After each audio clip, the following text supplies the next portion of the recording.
Hi, I'm Kelly at Book and Paper Arts, and today I have a flip through of my latest altered book. This is a piece that I have made in a children's board book. These are really fun to work in for several reasons. They are very easy to find no matter where you live. They are cheap. If you buy them new, they're super cheap if you get them secondhand because they can be dinged up and it doesn't matter. You're going to be covering everything. So get a super cheap one at a thrift store and start making. They're also good because you don't have to tear out any pages or glue sections together. The boards are already very substantial and they will stand up to plenty of liquid media, gluing, paint, what have you. They are different from working in, say, altering a book with a sewn spine, because if the spine is stitched, it's more flexible and there's more room for it to chunk up. You can add pockets and paper ephemera, but in a board book, the spine is glued, and there's only so much room for growing here. So you can't really chunk it up, but you can do as I have done and make it into a series of collage layouts or add painting and drawing. If you like altered books, journal arts, vintage books, and paper and other ephemera, please subscribe to my YouTube channel and be sure and turn on the notifications, and you will have more of them in your life. Let's look at this book. I started the cover by just putting down some old text, front and back, making a patchwork of it until the whole thing was covered. To that I added, dun dun dun dun, wait for it, a paper napkin. Now this is just the humble paper napkin. Here's a test that I made on some text, and you can see that it looked like this, and then when it was glued down, the white part went translucent. So now you can see the text underneath, and it looks like some really gorgeous, quite mad painting. I love that. It's one of my favorite techniques. This background started out with acrylic paint that this is called pulled work. When the paint was wet, I just pushed it together and then peeled it apart, and that pulls and creates a textured pattern that looks a little bit like stucco. And here you have, in this collage, you have the pink in the magnolia meeting the pink here in the blossoms behind the birds. It's also in the gowns, as is the red here, here, and here.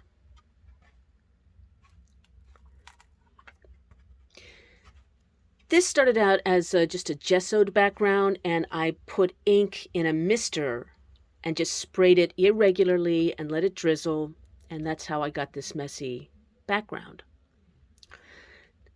These Madonnas are quite different. I gave this one some wings, and this one a halo made of vintage map. They're quite peaceful looking. They're a little more somber. They seem to be pondering something off the page that we can't see.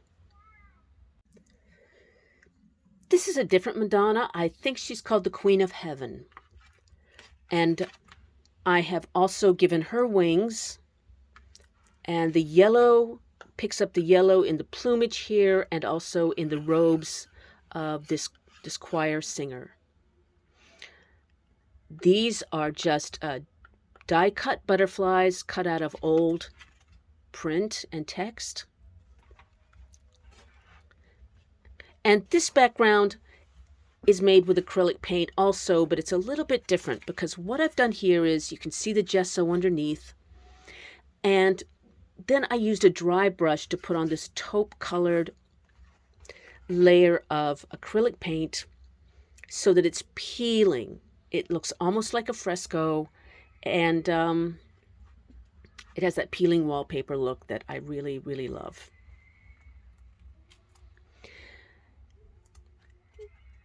In case you're wondering, and you can hear that, there's a winter carnival going on right outside my studio, and it is loud. Let's see. It's just some rough torn pieces here to create some vertical symmetry on either page and interest to the eye.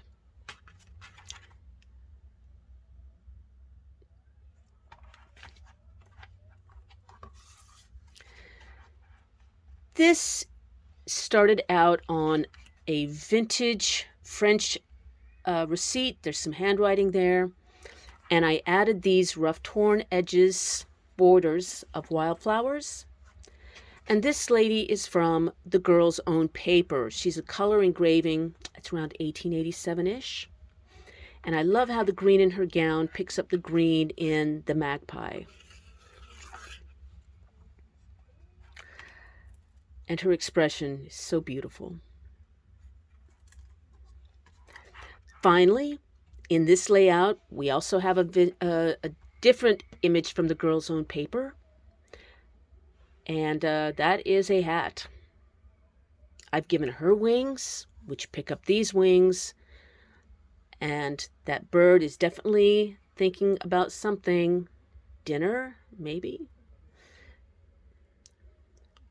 And they started out life as some people bowling on the lawn, but now I've taken them out and made them kind of just watching the whole thing. And there you go. Please check out the text that is below this video to find out what's happening here at Book and Paper Arts. If you have any questions or feedback, let me know in the comments. Love to compare notes. And until next time, happy making!